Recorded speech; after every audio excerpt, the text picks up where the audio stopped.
Hi everyone. Question is the number of terms of an AP is even. The sum of all the odd terms is 24. The sum of all the even terms is 30 and the last term exceed the first by 21 divided by 2.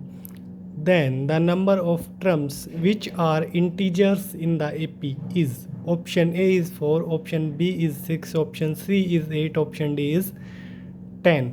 Okay देखो इस question को कैसे करेंगे। First of all हम मान लेते हैं कि हमारे पास टोटल एपी की कितनी टर्म है, इवन टर्म होनी चाहिए, है ना। तो लेट कर लिया हमने, let the number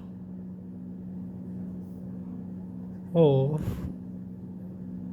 terms are 2n। ठीक है, इवन टर्म माननी थी तो हमने मान ली। टोटल हमारे पास कितने टर्म्स हैं, 2n टर्म्स हैं। ठीक है, आप देखो क्वेश्चन में क्या बोल रहा है, the sum of all the odd terms. Okay, odd terms है उनका सम कितना है, 24 गिवन है ना। यानी कि हम लिख सकते हैं T1 plus T3 plus T5 as so on. ठीक है, प्लस T2n-1। इन सभी ओड टर्म्स का सम दिया हुआ है 24। ठीक है, एक चीज़ तो ये। दूसरा एक चीज़ और दे रखी है, the sum of all the even terms. Okay, even term कौन कौन होंगी भाई, जैसे T2 होगी, फिर T4 होगी, T6 होगी, है ना। ये सभी इवन टर्म होंगी और लास्ट इवन नंबर वाली टर्म होगी वो अपनी कौन सी हो जाएगी, T2n। ठीक है, इनका सम कितना दिया हुआ है, 30। ठीक है, एक चीज़ और दे रखी है ना, लास्ट टर्म एक्सीड करती है फर्स्ट से कितनी, 21 डिवाइड बाई 2। ओके, पहले यहाँ पे देखो ये मैं एक काम करता हूँ, है ना।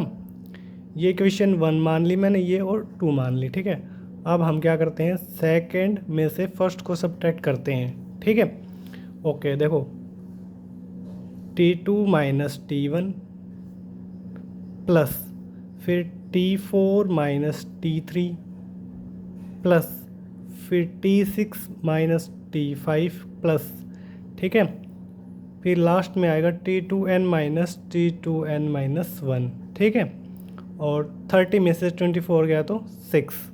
ओके देखो ये हमने क्या किया, सेकंड टर्म में से फर्स्ट टर्म सब्ट्रैक्ट की है ना। और यानी कि इनका डिफरेंस क्या आएगा, कॉमन डिफरेंस के बराबर आएगा, है ना। तो दैट इज़ यहाँ से क्या आएगा अपने पास, ये D आएगा। अब T4 माइनस T3 ये भी क्या आएगा, common difference, that is D plus ये सभी यहाँ से ये भी D आएगा एज सो ऑन, और ये लास्ट से यहाँ भी D आएगा ये। और ये कितना है अपने पास, 6, है ना। ओके, और ये टर्म्स देखो टोटल 2n टर्म्स थी, n टर्म ओड हो जाएंगी और n टर्म इवन हो जाएंगी, है ना। तो ये अपने पास टोटल कितनी टर्म है ना।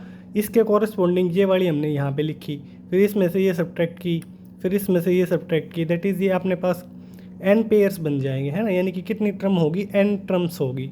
यानी कि हम यहाँ पे लिख सकते हैं n इंटू डी की वैल्यू कितनी आ गई, 6 आ गई। ठीक है, ओके, अब एक कंडीशन और दे रखी है, इसका भी यूज़ कर लेते हैं। लास्ट टर्म अपनी कौन सी होगी भाई, T2n होगी, है ना। लास्ट टर्म में से अगर हम फर्स्ट टर्म को सब्ट्रैक्ट करें तो वो कितना दे रखा है, 21/2। ओके, T2n को हम लिख सकते हैं फर्स्ट टर्म प्लस में 2n-1 into common difference minus T1 अपनी क्या होगी, A।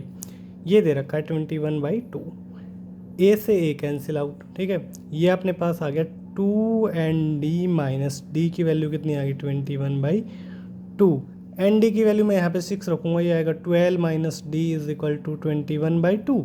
और डी की वैल्यू आप बताओ यहाँ से कितनी आ जाएगी, डी की वैल्यू आ जाएगी 12 माइनस 21/2, दैट इज़ 24। 24 में से 21 गया 3/2, डी आ गया अपने पास 3/2। ओके, अगर डी आ गया तो डी की वैल्यू यहाँ पे रख देते हैं, है ना। यानी कि n इंटू 3/2 की वैल्यू आ गई 6, 3 1 जा 3 2 जा, n की वैल्यू आ गई कितनी, 4, है ना। ये 2 उधर जाके मल्टीप्लाई में होगा। टोटल टर्म्स कितनी थी अपने पास, 2n थी। तो एक बात तो कंफर्म होगी, है ना, टोटल टर्म्स हमने 2n मानी थी, n की वैल्यू 4 रखेंगे तो टोटल टर्म्स अपने पास कितनी आ गई, 8 आ गई। बट क्वेश्चन में क्या पूछा है, क्वेश्चन में ये पूछा है कि टोटल टर्म्स तो 8 हैं बट उनमें से इंटीजर कितनी होंगी ये हमें बताना है ना। इसके लिए क्या करें, 8 ऑप्शन भी दे रखा है ना। ठीक है, देखो एक काम करते हैं, पहले हम फर्स्ट टर्म फाइंड आउट करने की कोशिश करते हैं। ठीक है, वहाँ से हमें पता चल जाएगा कितनी टर्म्स इंटीजर बनेंगी। ठीक है, फर्स्ट टर्म आप निकालोगे, कैसे निकालोगे? देखो फर्स्ट कंडीशन का यूज़ करते हैं, है ना। फर्स्ट कंडीशन से टोटल टर्म अपने पास 8 है ना, तो T1 plus T3 plus T5 plus T7, बस यही 4 टर्म्स आएंगी, क्योंकि आगे T9 आएगा बट वो पॉसिबल है नहीं, क्योंकि टोटल टर्म ही 8 है ना। तो इनका सम कितना था यहाँ पे 24, इसका यूज़ करते हैं। ठीक है, तो देखो T1 को हम क्या लिख सकते हैं, A, T3 को A plus 2D plus A plus 4D plus इसको लिखेंगे A plus 6D is equal to 24। A और ए कितनी बार है, ये फोर टाइम्स आ रहा है, तो ये आ जाएगा 4A। अब देखो 2D 4D मिल के 6D और 6D मिल के 12D इज इक्वल टू 24। यहाँ से अपने पास आ गया A प्लस 3D की वैल्यू कितनी आ गई, 6, है ना। 4 से डिवाइड कर दिया। ठीक है, अब देखो D की वैल्यू तो हमें पता है, तो D की वैल्यू यहाँ पे रखो 3/2 इज इक्वल टू 6। तो A की वैल्यू आ जाएगी अपने पास 6 माइनस 9/2 दैट इज़ 3/2। A आ गया। D अपने को पहले से पता था, तो अब हम 8 की 8 टर्म्स लिख के दिखा सकते हैं ना। फर्स्ट टर्म क्या आ जाएगी 3/2।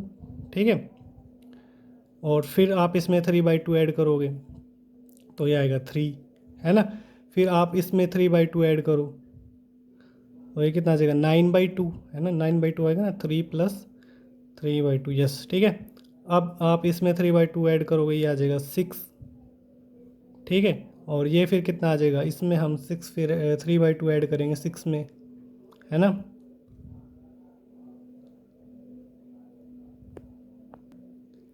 ये कितना आ जाएगा 15/2।